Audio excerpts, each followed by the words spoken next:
মামা অর্থ জমা দিচ্ছি, ট্রেনিং জমা দিচ্ছি।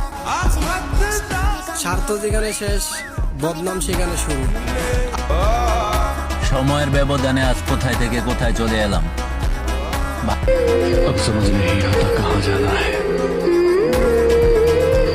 আমার আল্লাহ যা করবে আমার ভালোর জন্যই করবে। আমার আল্লাহ যেটা করে খুশি।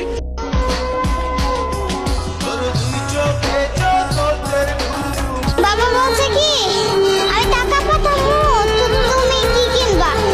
কুত্তা দিয়া বিরিয়ানি পাকাইয়া এক চান্দাবাজে দাওয়াত দিয়া আইনা ভরপুর খাওয়াইছি। আমরা মেয়েরা না থাকলে তোমাদের কাপড় চোপড় কে ধুয়ে দিত?